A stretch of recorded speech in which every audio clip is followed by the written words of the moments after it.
Jetzt fangen wir an mit unserer Fernsehsendung über unsere deutsche-brasilianische Kultur und Geschichte und auch über diese Verbindung zwischen Deutschland und Brasilien. Começa neste momento aqui na Vale TV mais um programa Unsere Familien, sobre a nossa cultura, a nossa história, teuto-gaúcha, teuto-brasileira. Nós temos o apoio da Virt Calçados de Dois Irmãos, que apoia este e outros projetos referentes à cultura e à nossa história. Estamos aqui, temos a alegria de ter conosco hoje meu querido amigo José Carlos Flach, da cidade de Alto Feliz, historiador e jornalista. Olá Felipe, boa tarde, obrigado pelo convite e satisfação de estar aqui participando aí do teu programa. Flach, dentro dos estudos da imigração alemã que você realiza, nós que já nos conhecemos há vários anos, hoje o Flach vem destacar para nós sobre as ordens religiosas, os prédios históricos estabelecidos, construídos no Vale do Caí, em algumas cidades, mas se nós pudéssemos começar, já que os jesuítas foram os pioneiros no atendimento de origens germânicas, sobre essa história dos padres e irmãos jesuítas que se estabelecem no Vale do Caí. Pois então, Felipe, olha só.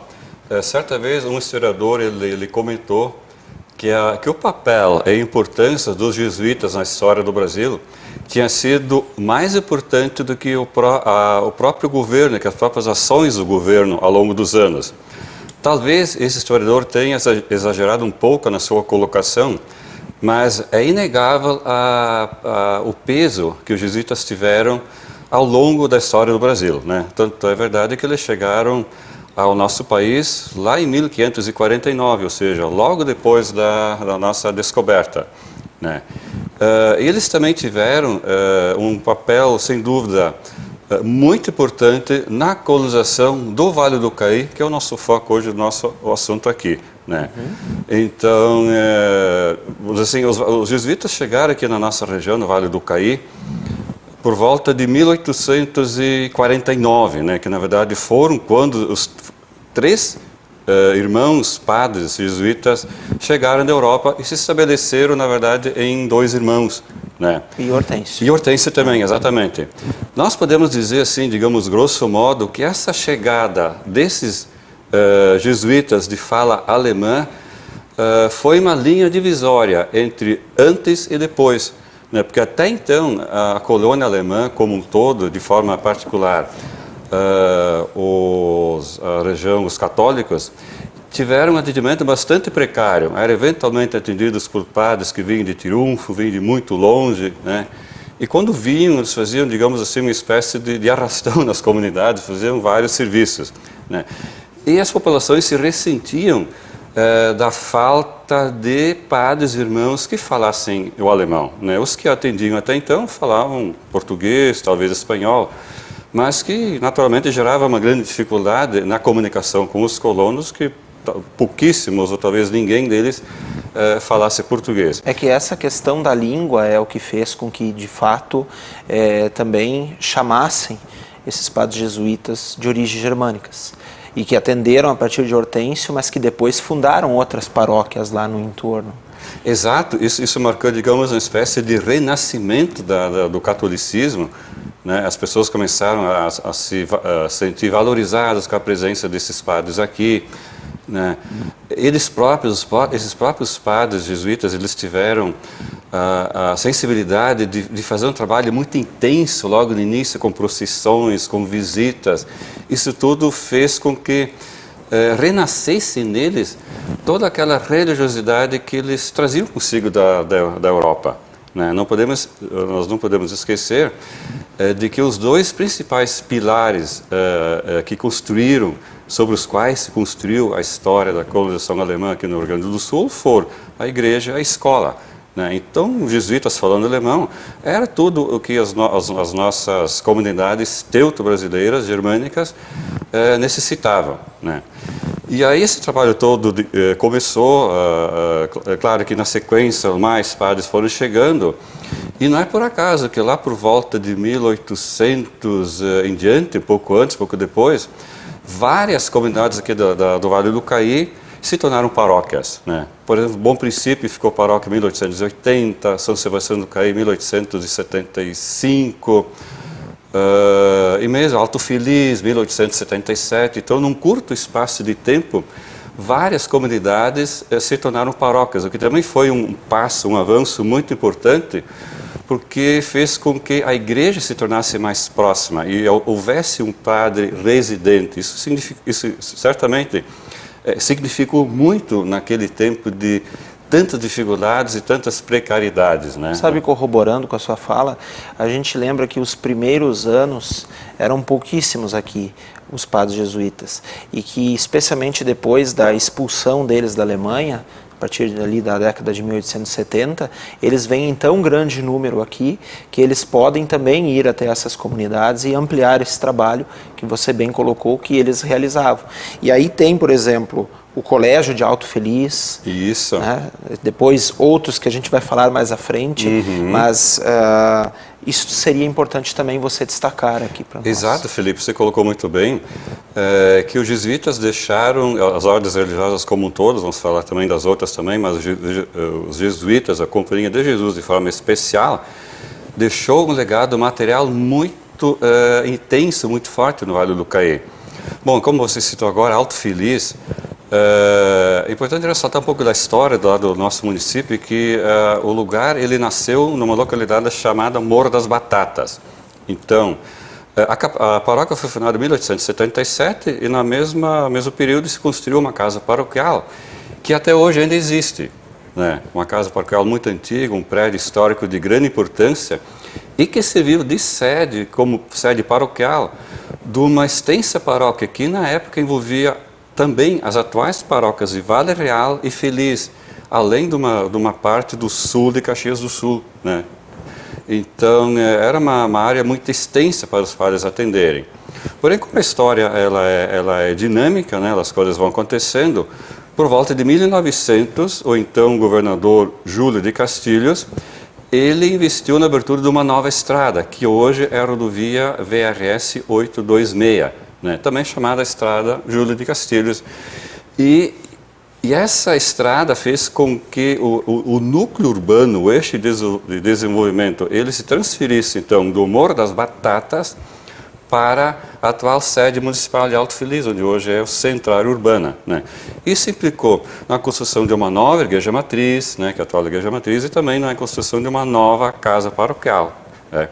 Também grande, né, que ela ainda hoje é a mesma estrutura, que tinha espaço para 4, 5 quartos, era uma casa enorme, até porque ali ela abrigava vários padres e irmãos também. É que é curioso que poucas comunidades tão pequenas hoje em número de habitantes tenham estruturas tão grandes como Alto Feliz tem. Exatamente. A igreja, como você disse, a casa paroquial. Exato. Essa casa paroquial do Felipe, lá do Morro das Batatas, ela hoje pertence ao empresário de Feliz, ele comprou. E ela caiu em boas mãos porque é um empresário que tem consciência histórica, ele tem noção da importância histórica dessa construção, né? Então, o prédio está sendo conservado, restaurado, ou seja, é um patrimônio que está, digamos assim, renascendo e vai fazer parte da história de Alto Feliz, né? Então, e na mesma época também a igreja luterana, né? A gente não podemos esquecer também da importância que os luteranos tiveram nesse processo todo, não só em Alto Feliz, como em toda a região, né?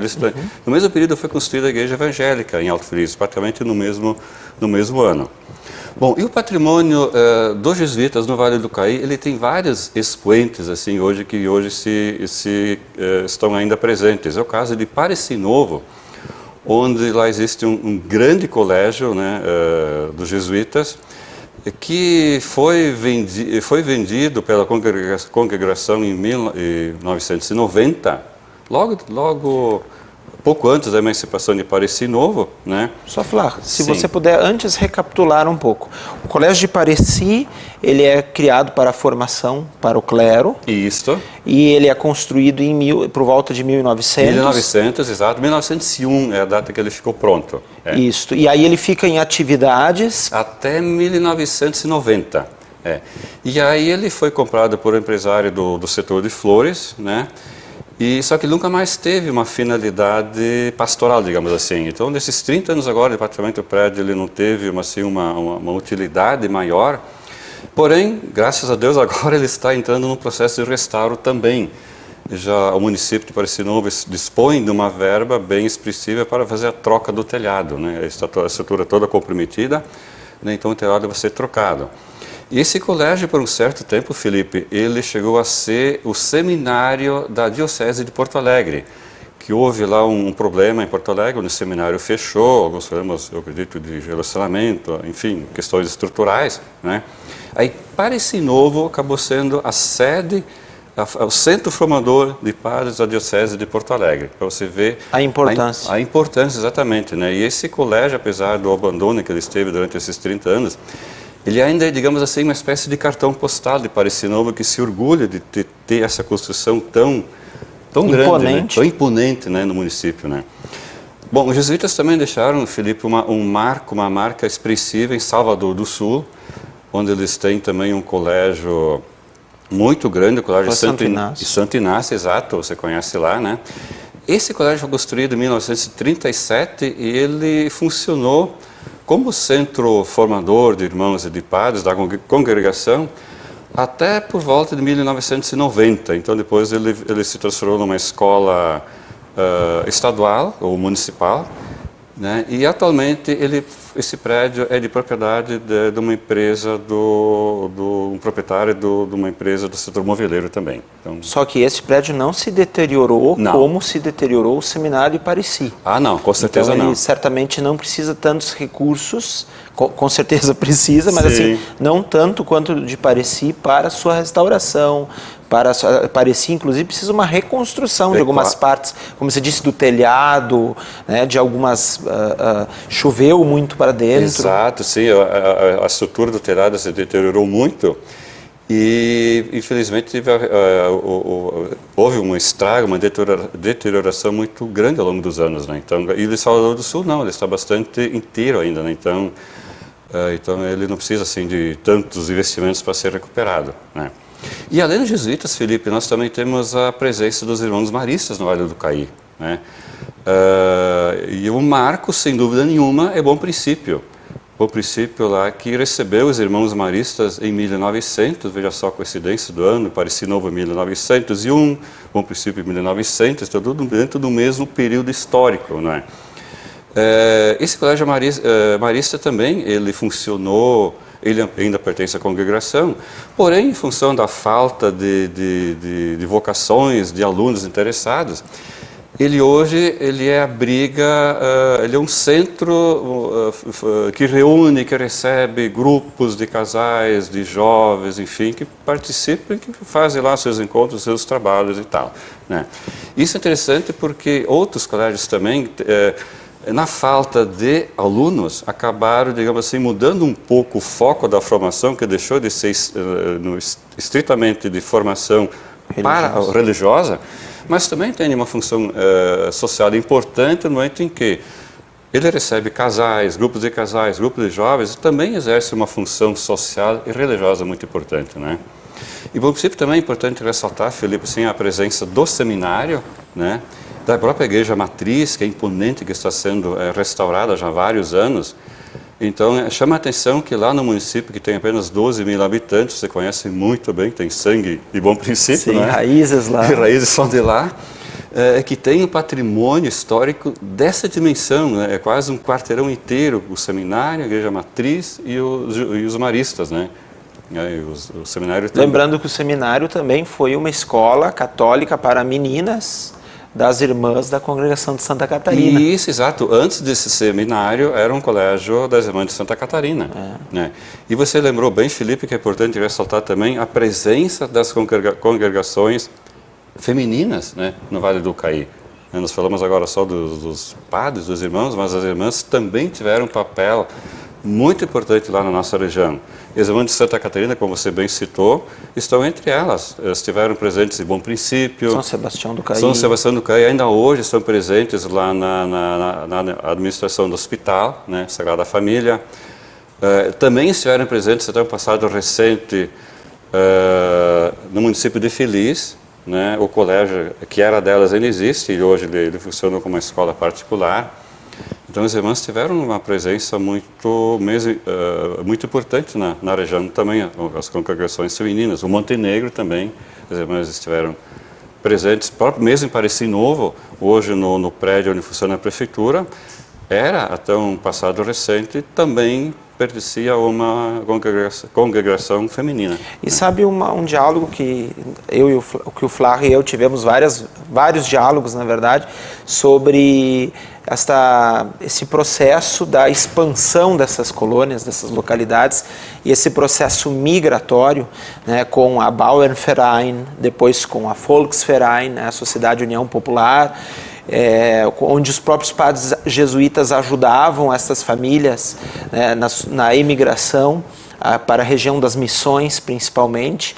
E todos esses Katholikentag, os momentos em que se debatia, se discutia, muitos deles foram momentos de debates no Vale do Caí primeiro, para depois, por exemplo, em São José do Hortêncio, em Bom Princípio, em várias comunidades ali do entorno. Também você que estuda, que buscou esses elementos sobre essa migração, né, pudesse nos contar um pouco, né, sobre, claro, o trabalho dos jesuítas e essas famílias que saíram do Vale do Caí. Pois é, isso é um capítulo por demais importante, Felipe, isso que você falou agora, porque os jesuítas, além da questão primeira, que era a formação religiosa, eles também tinham uma visão muito ampla, uma visão social abrangente. Tanto é verdade de que a Volksverein, Sociedade União Popular. Isso, a Sociedade União Popular, o cooperativismo, ele nasceu das mãos dos jesuítas, de forma mais específica do padre Theodor Amstadt, né? Na Praça de Feliz tem um busto dele lá, que a reunião, a assembleia que resultou na criação, né, da Bauernverein, ela começou lá na Cidade Feliz. Cidade Feliz, exatamente, né? Então eles tinham uma visão muito ampla. E esse processo migratório, essa expansão que você, Felipe, agora falou, da colonização alemã para outras regiões do Estado e para fora do Estado, né, reforça essa visão que eles tinham, social e econômica também que eles tinham.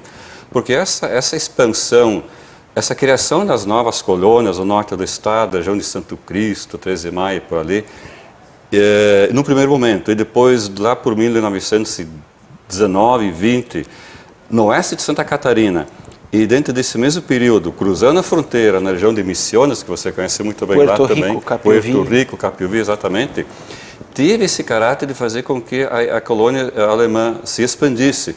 Não apenas pelo simples fato de se expandir, digamos assim, de dominar ou de criar novas colônias, mas pela necessidade que os padres viam naquela época no Vale do Caí. A alcolonia, em função do crescimento da população, a falta de terras, que a cada filho que nascia era um lote dividido, menor, exatamente, né?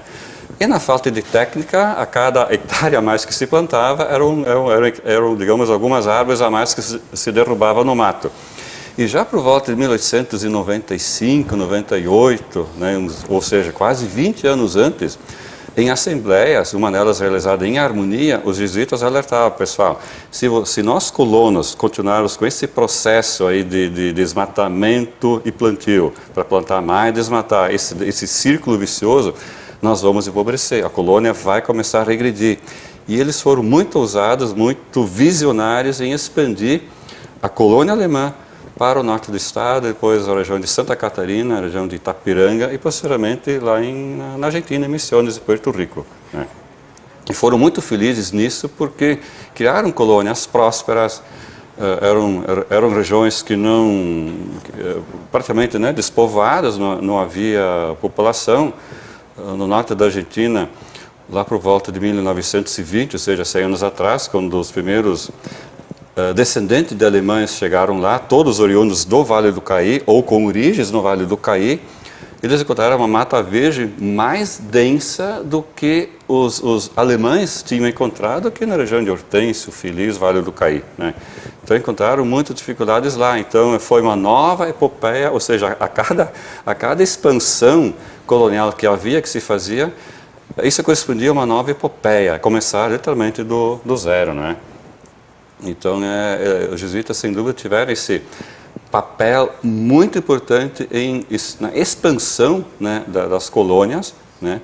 E também, outro capítulo interessante, Felipe, também ressaltar, dentro desse processo da colonização, de forma particular, mas incluindo também as ordens religiosas, a questão da educação, né, que sempre esteve presente desde o primeiro momento, né? Não, e esses seminários que você falou, como o seminário de Pareci, o seminário de Salvador do Sul, ele tinha assim um aspecto muito voltado para os que se tornavam religiosos.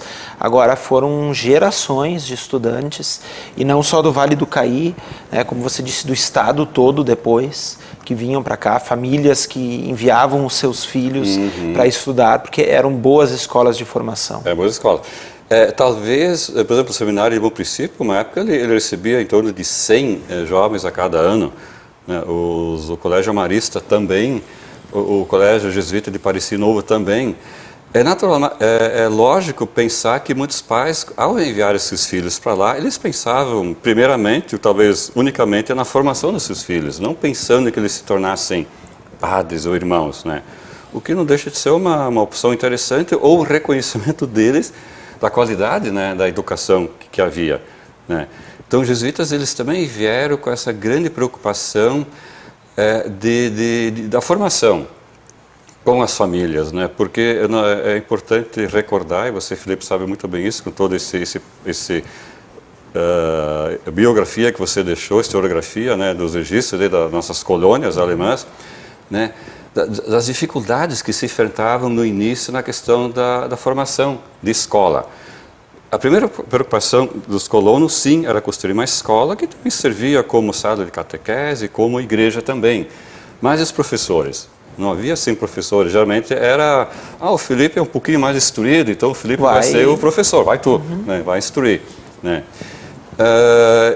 Mas dentro da demanda, dentro da realidade que havia, os colonos também acabavam muitas vezes, davam atenção sim à educação, mas era preciso ter todas as mãos disponíveis para trabalhar, para produzir, porque era essencial se manterem, né? Então, com a chegada das congregações, isso acabou melhorando.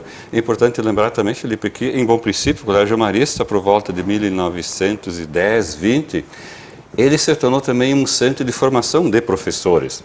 Porque a vinda deles tem a ver com a preocupação dos colonos da época, de Bom Princípio e toda a redondeza, com a formação dos filhos. Eles percebiam que havia toda uma carência de professores. Então, e os maristas vieram dentro desse propósito porque eles são muito ligados à questão de estudos, de formação, da docência. É que poucas pessoas sabem que quando a gente encontra uma PUC hoje tão forte, tão pujante, toda a origem deles inicia em Bom Princípio. Sim. A chegada deles lá numa cidade, né, claro, muito menor comparada com a nossa capital, e os lugares todos onde eles foram se estabelecendo e construindo, fundando novas escolas. Com certeza, não é por acaso que a Unicinos ela pertence à Companhia de Jesus, a PUC é dos Maristas, né? Então isso é digamos assim, uma consequência de uma história, de uma trajetória, né? Nessa questão também, acho que é um capítulo interessante também que envolve jesuítas, congregações, mas não tão diretamente assim, na questão dessa falta de professores, né, que havia na região colonial. Durante muito tempo os colonos chegaram a ser acusados, as colônias alemãs, de serem fechadas, né, de não quererem se integrar na sociedade brasileira, né? Na verdade, o próprio Estado brasileiro é culpado disso, porque ele nunca conseguiu dispor professores que falassem português, porque os colonos sempre tiveram interesse nisso. Tanto é verdade que em 1876, o governo do Estado, na criação de uma nova estrutura educacional, ele incluiu o alemão como língua a ser ensinada na colônia alemã, e ele, inclusive, garantia o pagamento de um adicional para os professores que quisessem lecionar na região colonial alemã. Né? Claro, desde que o professor tivesse que ter a formação de forma específica. Então, a vinda dos jesuítas que falavam alemão, claro, eles tinham que atender aquele momento, né, que os colonos só falavam alemão, mas é importante que eles sempre tiveram também, ambos os lados, interesse em falar o alemão, em falar o português, se integrar à sociedade brasileira, dentro de um processo mais amplo que também envolvia as ordens religiosas, que também tinham essa preocupação. Né? Flávio, obrigado pela tua participação, né, por dividir conosco aqui os teus conhecimentos. Se quiser deixar ainda um recado para os nossos telespectadores. Olha, eu só gostaria, sim, Felipe, sim, de agradecer o espaço que tu disponibilizou. Eu vim conversar um pouco sobre a história do Vale do Caí, né, de forma específica das congregações. E, ao mesmo tempo, te parabenizar e elogiar pela iniciativa de criar esse espaço, esse programa, né, que fala de um tema que é tão importante, que é tão caro a todos nós, que é a imigração alemã. Né, que passados agora já quase 200 anos, estamos em contagem regressiva, né, ainda há tanta coisa por descobrir. Tu mesmo a cada livro que tu escreves, imagino que tu descobre coisas novas. Né? Então ainda há muita coisa a ser contada, a ser escrita, né, a ser descoberta sobre esse capítulo tão importante da história do Brasil, dos quais os alemães, os imigrantes alemães e os imigrantes como um todo, eles são participantes e ajudaram a escrever essa história brasileira. Sim. Obrigado, Flávio. Obrigado a todos vocês que nos acompanham aqui na Vale TV. Continuem nos acompanhando, não só pelo canal 14 da NET, quanto também pelo YouTube e pelo Facebook.